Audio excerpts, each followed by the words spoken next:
जय हो श्री माधव सरकार की, मुस्कान की जय हो, जय हो, जय हो जुगल सरकार की जय हो, राम दरबार की जय हो, अयोध्या के राम राजा सरकार की जय हो। अश्वसंत सेवा ट्रस्ट में आपका स्वागत है। श्री महाराज की जय।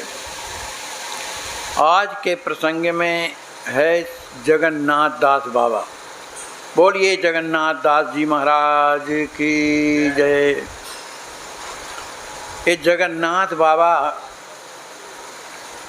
बड़े ही सिद्ध संत थे।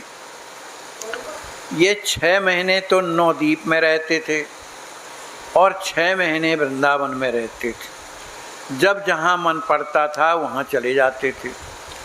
तो ये नवद्वीप में जब ठहरे हुए थे तो इनके आश्रम में कुछ लोग आते हैं, गोपीनाथ, जानकीनाथ, जो बड़े जमींदार थे, बड़े आदमी थे, ये सब जगन्नाथ बाबा के पास आते हैं और उन्हीं से पूछते हैं कि यहाँ सिद्ध बाबा जगन्नाथ बाबा कहाँ रहते हैं। तो उन्होंने कहा, नहीं भैया, यहाँ सिद्ध बाबा कोई नहीं रहता, इधर तो हम रहते हैं, हम तो तुम्हारे जैसे हैं, जैसे तुम हो वैसे हम हैं। इस तरह से कहा। तो उन्होंने कहा, नहीं महाराज, यहाँ कोई सिद्ध बाबा रहते हैं, उनका नाम जगन्नाथ है। अरे भैया, मैं क्या जानूँ सिद्ध बाबा को, कहाँ रहते हैं। कहा, उनसे काम क्या है। कहा, वो सिद्ध हैं, हम उनकी सिद्धाई देखना चाहते हैं। बाबा ने सोचा, बताओ, भजन की बात नहीं है, सिद्धाई देखने आए। तो कहा, बैठने के लिए आसन दिया, बड़े लोग थे, बैठ गए। बाबा ने कहा, भैया, हम सिद्धाई तो नहीं जानते हैं, भजन करना जानते हैं। अरे नहीं बाबा, कुछ तो दिखाओ सिद्धाई अपनी, कुछ तो चमत्कार दिखाओ। बाबा ने कहा, जब जानते नहीं तो कहाँ से दिखाएं तुम लोगों को।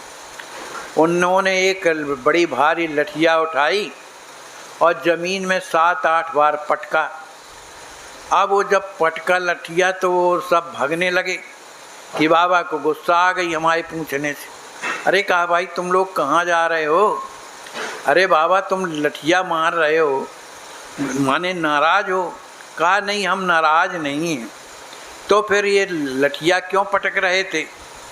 अरे कहा, बात ये है कि ब्रज में राधा कुंड के पास एक लोकनाथ स्वामी की एक भजन कुटी, और उस भजन कुटी में सुंदर फूल तो लगे हैं और एक तुलसी का पौधा लगा है।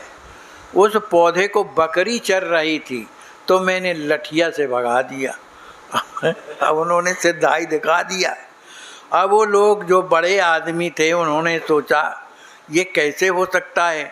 उस समय तार चलते थे, तार। उन्होंने 20 रुपए का तार किया वृंदावन के लिए और पता लगाया, तो वहाँ पता लगा, हाँ भाई, लोकनाथ गोस्वामी के कुंज में एक बकरी ने तुलसी का पौधा खा लिया है। और पता नहीं कौन बाबा वहाँ करके लठिया से मार करके और उस बकरी को भगा दिया। जब यह उत्तर आया उनके पास, तब वो पुनः चरणों में प्रणाम करने लगे। अरे बाबा, हमसे बहुत बड़ी गलती हो गई, हमने आपको समझा था कि आप मार रहे थे, आपने बताओ सही बताया। अब इतना कह करके जब वो चले गए तो जगन्नाथ बाबा कहते हैं, देखो कैसा कलयुग है। साधुओं के पास भी जा कर के भगवान की इच्छा नहीं करते कि हमें भगवान कैसे प्राप्त हों, हमारा जीवन कैसे सुधरे, हम नरक में ना जाएं, भगवान के धाम में जाएं, ये नहीं विचार करते। कलयुगी जीव है ना। बाबू लोग तो मूर्ख थे, तभी तो वो बातें इस तरह करते हैं। बाबा ऐसी आपस में कहने लगे। एक बार की बात है कि बाबा जब नवद्वीप में थे, 6 महीना रहते थे नवद्वीप में और 6 महीने वृंदावन में। तो उस नवद्वीप में बाढ़ आ गई, इतना पानी बरसा कि नवद्वीप डूब गया। सभी कोई अपने घर द्वार छोड़ करके और ऐसी जगह पहुँचे जहाँ सुरक्षित थे, लेकिन बाबा अपनी जगह में बैठे थे। जहाँ बाबा बैठे थे वहाँ पानी बिल्कुल नहीं, अगल बगल पानी बिल्कुल दीवारों जैसे ऊपर खड़ा है, लेकिन बाबा वहाँ से उठे नहीं। अब उधर देखने कौन जाए कि क्या हो रहा है। तो उनके एक जो साथ में रहते थे गौर हरिदास, वो रोज़ाना उन्हें खिचड़ी प्रसाद दे जाया करते थे। अब पानी में बाढ़ आ गई, वो आमे तो आमे कैसे। किसी तरह से उनके साथ में एक बिहारी दास बाबा रहा करते थे जो वृंदावन के थे, उनकी सेवा करते थे। तो उस बाढ़ के आ जाने के कारण कुछ संक्रामण रोग हो गया उनको, वो बीमार पड़ गए। इतना बीमार पड़ गए कि उनका ज्वर उतरता ही नहीं था, उनकी स्थिति और ख़राब होती चली जा रही थी। तो वहाँ महाप्रभु के मंदिर में एक प्यारी मोहन कहलाते हैं, बड़े आदमी थे। उन्होंने कलकत्ता से एक डॉक्टर को बुलाया और डॉक्टर ने आकर के जब देखा तो कहा ये बाबा की हालत ठीक नहीं है, ये तो रात भर का मेहमान है, चला जाएगा। एक लाला बाबू थे, उन्होंने एक दूसरे डॉक्टर को बुलाया कि भाई देखो सही कह रहे जो डॉक्टर हैं। उनने भी नाड़ी आड़ी देख करके बताया, कहाँ बात तो सही है, इनका जीवन का ठिकाना नहीं है, ये तो रात भर के मेहमान हैं, ऐसा उन्होंने कहा। अब बाबा को गुस्सा आ गया, जगन्नाथ बाबा को। अच्छा अब मैं इसकी दवा मैं करूँगा, कोई डॉक्टर नहीं कर पा रहे तो मैं दवा करूँगा। उन्होंने क्या किया कि भगवान के जो चढ़ी हुई जो तुलसी थी उसको ला करके और बिहारी दास के मुख में दे दिया। बिहारी दास बेहोश थे और उन्हीं के सराहने बैठ करके और माला जपने लगे और कहने लगे, देखता हूँ कौन इसको लेने आता है। वो अपने आप को क्या समझता होगा, काल हो करके भी इधर तो आवे मेरे सामने, अरे मैंने भजन किया है, ऐसे ही नहीं हूँ, इस तरह का कहने लगे। इस तरह से आधे घंटे के बाद बिहारी दास की आंखें खुल गईं। अब जब आंखें खुल गईं तो बाबा ने कहा, क्यों रे बिहारी दास, तू मुझको छोड़ करके जाना चाहता था रे, मैं तुझे कैसे जाने दूंगा। अब उठ करके उन्होंने कहा कि देख, मैं 22 दिन से मुँह धोया नहीं हूँ, मैं क्यों बाढ़ आई थी, 22 दिन से मैंने मुँह नहीं धो गया और न नहाया है न मैंने रसोई की है। बिहारी दास ने कहा कि मुझे तो बड़ी ज़ोर से भूख लगी। तो बाबा में उसी समय सूजी उजी का हलवा बनाया और बिहारी दास को पवा दिया। फिर इसके बाद बिहारी दास से कहते हैं कि अब तू उठ, जल्दी स्नान कर और ठाकुर जी का भोग लगाना है ना, इसलिए बढ़िया रसोई सिद्ध कर। ऐसा जब कहा तो उन्होंने बिहारी दास जी ने स्नान किया और बाबा को खुद ले जाकर स्नान कराया, क्योंकि उनकी अवस्था उस समय 124 साल की थी, 124 साल की थी, वृद्ध हो गए थे ज़्यादा। तो ले जा कर के नहवाया, फिर इसके बाद भगवान का भोग लगा और बाबा ने भी पाया। अब बिहारी दास से बाबा बोले, क्यों रे तेरे को बंगला भाषा आती है? कहा मुझे तो नहीं आती। अरे कहे तो भाई चैतन्य महाप्रभु की चरितावली मुझे सुनना है, वो बंगला भाषा में है लेकिन हिंदी भाषा में भी मिलती हैं, तो एक खरीद करके ले आ। तो वे चरितामृत ले आए खरीद करके। उन्होंने कहा देख पढ़, वो पढ़े लिखे बिल्कुल नहीं थे। तो बाबा के मुँह तरफ देखने लगे, जगन्नाथ बाबा की तरफ। अरे उन्होंने कहा तू मेरा मुँह क्या देखता है, किताब की तरफ देख, ग्रंथ की तरफ क्या लिखा उसने। अब जब उनने ग्रंथ के तरफ देखा तो पहले पहले उनको अक्षरों का ज्ञान हुआ, छोटा बड़ा इस तरह से।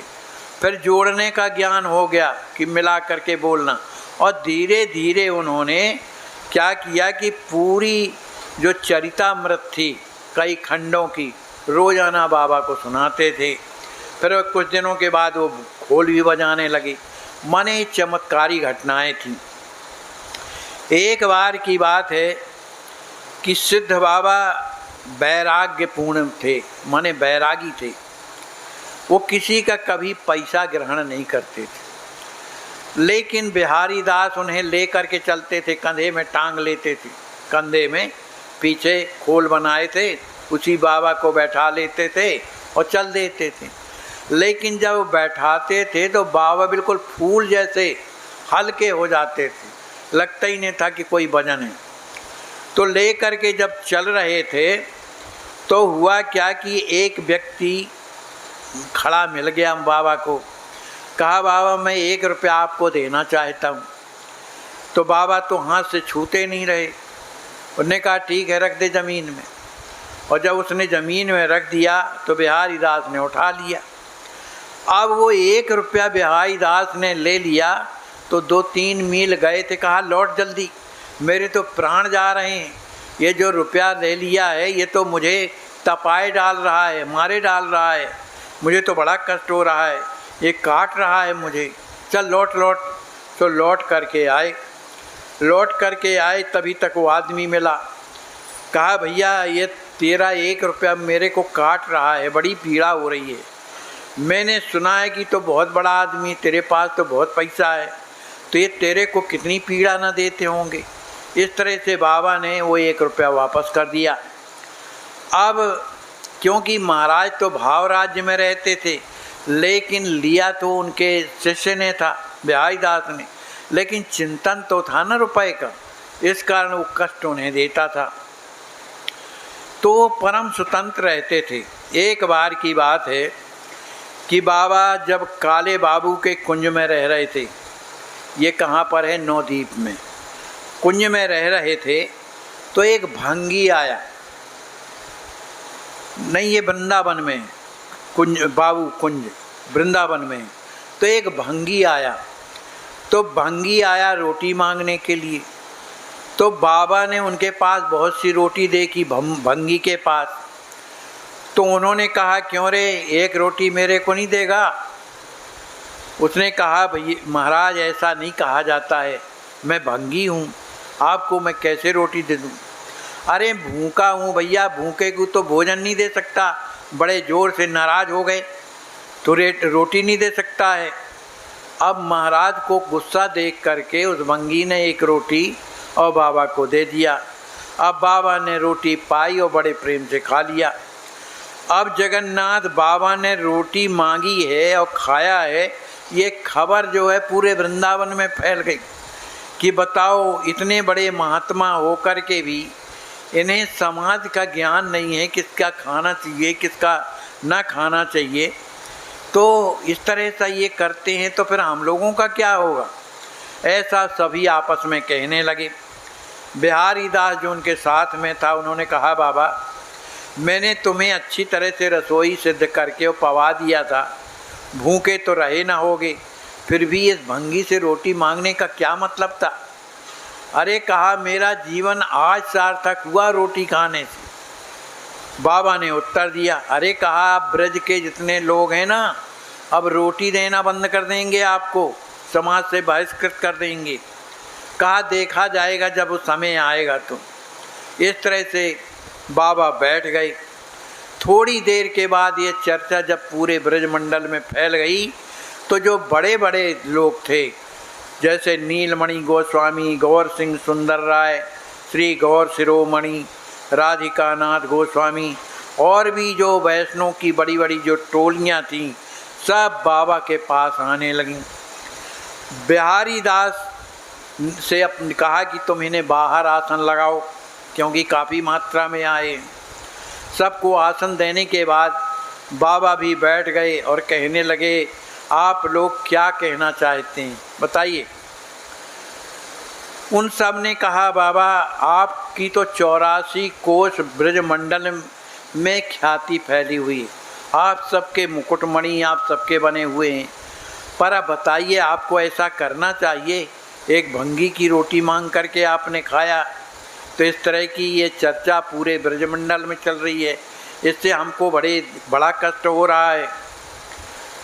तो बाबा ने कहा अरे भाई लोग क्या जाने, अरे द्वापर के युग में कृष्ण ने जब अवतार लिया उसके पूर्व जो 88,000 जो ऋषि थे, उनसे उन्होंने कहा प्रभु ने कि तुम लोग जा कर के ब्रजमंडल में हर जातों में जन्म लो और पीछे से मैं आऊँगा।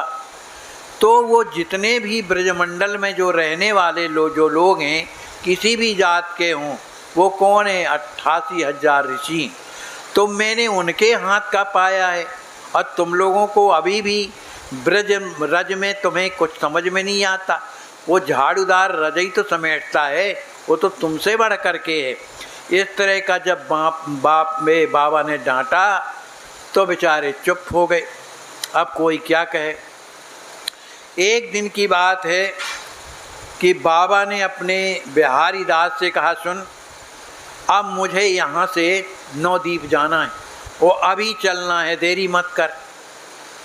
अब वो तत्क्षण चलना है। अब उन्होंने आज्ञाकारी थे, उन्होंने बाबा को बैठाया, अपने कंधे में लादा और भी जो सामान था वो भी ले करके, और जब चलने लगे, जब भागलपुर पर पहुँचते हैं, भागलपुर शहर में उस जंगल में पहुँचते हैं, तो बिहारी दास एकदम से सहम के खड़े हो गए। अब पीछे चलने लगे। बाबा ने कहा, क्यों रे, क्या हुआ, आगे क्यों नहीं चलता, पीछे क्यों लौट रहा है? बिहारी दास ने कांपते कहा, महाराज सामने तो बाघ खड़ा हुआ है। अरे ये बाघ नहीं है तो फिर कौन है? कहा, ये महाप्रभु का पार्षद है, तुझे देखने आया है। उधर तो देखने की कहा, उधर तो प्राणों की परी। इस तरह से कहते कहते वो बाघ जो है वहाँ से रास्ता छोड़ करके और दूसरी ओर चला गया। बिहारी दास के हाथ में एक नारियल का कटोरा था और कंधे पर सिद्ध बाबा बैठे हुए हैं। इस तरह से जा कर के और नवद्वीप पहुँच जाते हैं। एक बार सिद्ध बाबा ने खादिरवान के पास पेशाई की कदम खंडी में जाकर अपना आसन लगा दिया। अब वहाँ से गांव बहुत दूर थे, निकट में केवल एक कच्चा कुंड बना था। दिन के समय वहाँ कोई भी आदमी की परछाई नहीं पड़ती थी, कोई नहीं आता था, दूर है। अब 10वीं का दिन था, उस दिन कुछ नहीं मिला, पानी पी कर रह गए कुंड का। दूसरे दिन एकादशी थी तो निर्जला रह गए। तीसरा दिन बिहारी दास ने कहा, बाबा अच्छी जगह रुके हुए हो, इधर तो लगता है रोज़ व्रत करना पड़ेगा, कोई आता नहीं। उन्होंने कहा, रे चिंता क्यों करता है, ठाकुर सब व्यवस्था करेंगे, तुम एक काम करो, रात के थोड़ा कीर्तन तो करो जय गौर हरि का, देख कल फिर क्या होता है। और जब उन्होंने कीर्तन किया तो सवेरा जब होता है तो बहुत से लोग वहाँ पर अनेक प्रकार की सामग्री लेकर के उपस्थित हो गए। इसके बाद इतनी सामग्री आने लगी कि वहाँ पर रोज़ खीर तस्मई का भंडारा होने लगा। एक दिन बिहारी दास रसोई कर रहे थे। सिद्ध बाबा का एक शिष्य था जिसको राम हरि दास बाबा कहते हैं। अब चूँकि सिद्ध बाबा ने कहा कि देखो ये बिहारी दास तो सेवा करता है, तुम कम से कम जल ला के दे दिया करो, कुछ तो सेवा किया करो। लेकिन ये कुछ बोला नहीं और लेकर के माला जपने लगा। तो बिहारी दास ने कहा, भैया मुझे बहुत से काम हैं, अब मैं जल लेने के लिए उतने दूर जाऊं तो और काम बिगड़ जाएगा, लेकिन लगता है कि तुम बिल्कुल बाबा जी से बढ़ कर के हो गए हो। तो उन्होंने कहा कि अरे चुप रहो, बाबा सो रहे हैं। और बाबा ने सुन लिया। तो बाबा उठ कर के आए और चूल्हे से एक जलती हुई लकड़ी निकाली, चेला था वो, तो उस जलती हुई लकड़ी को उसके पेट में रख दिया। अब वो चिल्लाने लगा। कहा, बेटा वृंदावन में मस्ती करने वाला है, लेकिन इधर थोड़ी मस्ती करने को मिलेगी। अरे जल ला कर दिया नहीं और कहता है कि चुप रहो, भजन कर रहा है। ऐसा करके उसे बाबा ने समझाया। अब एक दिन की बात है कि सूर्य कुंड में एक सिद्ध बाबा को कंधे में लेकर के बिहारी दास मथुरा जा रहे थे। बिना टिकट नवद्वीप के उधर पर बिना टिकट के जा रहे थे। जब वे स्टेशन में उतरे तो एक साहब ने उनका हाथ पकड़ करके और गेट के बाहर कर दिया। इसके बाद क्या होता है कि भगवान दास बाबा के शिष्य विष्णुदास बाबा ने बिहारी दास से कहा, भाई कोई उपाय करो। बिहारी दास ने कहा कि भैया 3 दिन से तो बाबा ने पाया नहीं और अब 11 बज रहे हैं, इतना कहे उन्होंने जगन्नाथ बाबा को अपनी बाहों में भर लिया, उनकी छाती पर हाथ फेरने लगी, क्योंकि बाबा भजन करते करते और बेहोश हो गए थे। उन्हें याद नहीं था, उनकी चित्तवृत्ति बिगड़ गई थी, उन्हें समय का भान नहीं था। कुछ देर के बाद बाबा बोले, बिहारी तूने कुछ खाया कि नहीं? बिहारी बाबा ने कहा कि हम लोगों ने कुछ नहीं खाया। अरे मैं कैसे खाता, 11 बज रहे हैं। सिद्ध बाबा ने चौंक करके कहा, अरे अभी तो संध्या हो रही है और तुम लोग ऐसा कह रहे हो 11 बजे रात है। सभी कोई हंसने लगे। कहा, बाबा अभी जो है 11 बजे रात, 11 बजे की रात। कहा, पता नहीं भाई मुझे कैसा हो जाता है। एक बार जब वो नवद्वीप में थे तो नवद्वीप में एक पेड़ था, उस पेड़ के नीचे बैठ करके उन्होंने आसन लगा लिया। बिहारी दास, केदार दत्त, भक्ति विनोद, जितने भी बड़े लोग थे तो वहाँ पर ज़मीन खरीदी और बढ़िया कुटिया, 2 ठैया कुटिया बना दिया। एक राय बहादुर थे, उन्होंने पक्की कोठियाँ बनवा दी, चारों तरफ से चहर दीवारी बनवा दी। अब सिद्ध बाबा वहाँ पर 32 साल तक रहे, ज़्यादा अवस्था उनकी हो गई थी। तो एक पेड़ के नीचे, जिसका नाम था केली कदम, उस पेड़ के नीचे बैठ करके ये भजन करते थे। जब इनकी अवस्था 147 वर्ष की हुई तब इन्होंने अपने शरीर का परित्याग किया। लेकिन जिस पेड़ के नीचे बैठ करके ये भजन कर रहे थे और जिस दिन उन्होंने अपने शरीर का परित्याग किया, वो धीरे धीरे पेड़ भी सूख गया और उस पेड़ की जो ऊपर की जो बक्कल थी वो सब निकल के गिरने लगी। और क्या देखते हैं कि उस पेड़ में सब जगह श्री कृष्ण श्री कृष्ण श्री कृष्ण लिखा हुआ है। इस तरह का जब लोगों ने देखा तो लोगों को बड़ा ताजुब लगा। माने भजन में इतनी शक्ति होती है कि भक्त जिसे छू देता है उस पर भी भगवान की कृपा हो जाती है, उसमें भी नाम अंकित हो जाता है। आपके पास तो सेवा करवा के अलावा कुछ नहीं था। एक दिन क्या हुआ, जब वो उनका जीवन समाप्त हो गया तो बिहारी दास बैठे हुए अपना भजन कर रहे थे, गुरुदेव के वियोग में बैठे हुए बड़े दुखी हो रहे थे। उसी समय अप्रकट रूप में बाबा वहाँ पहुँच जाते हैं और कहते हैं, बिहारी दास तुमने मेरी बहुत सेवा की है और मैं तेरे लिए कुछ ना कर सका, लेकिन आज तुझे मैं 4-5 गाड़ी भर के धन दूंगा, 4-5 गाड़ी धन दूंगा। बिहारी दास ने कहा, आपके पास तो कुछ है ही नहीं है, दोगे कहाँ से? आपस में बात हो रही है। अरे महाप्रभु तो तुझे दर्शन देने आएंगे, उन्हें इंगित कर देने से वे सब भिजवा देंगे, सब तेरे पास आ जाएगा। अच्छा एक बात बता, ये ना रहने के बाद आके उनसे बात कर रहे हैं। कहते हैं एक बात बता, तू धन चाहता है कि मुझको चाहता है? तो बोलता है कि मैं तो आपको चाहता हूँ, धन क्या करूँगा। तब सिद्ध बाबा प्रसन्न होकर के कहते हैं, बहुत अच्छा, तुझे लेने की धन की इच्छा नहीं है, लेकिन तेरे पास अभाव भी न रहेगा धन का, और तेरी उम्र 100 वर्ष की होगी। तुम सदा नाम का स्मरण करना, कभी नाम भूलना नहीं, तेरा कलयुग कुछ भी नहीं बिगाड़ पाएगा, ये मेरा आशीर्वाद है। बिहारी दास बाबा को सिद्ध बाबा ने कई बहुमूल उपदेश दिया और एक और बढ़िया उपदेश दिया। कहा, देख बिहारी, भजन आदमी का कब तक बढ़िया टिकता है जब तक वो दूसरों का भंडारा नहीं खाता। ये उपदेश दिया। इसलिए तुम दूसरे के अखाड़े में न्योता खाने मत जाना।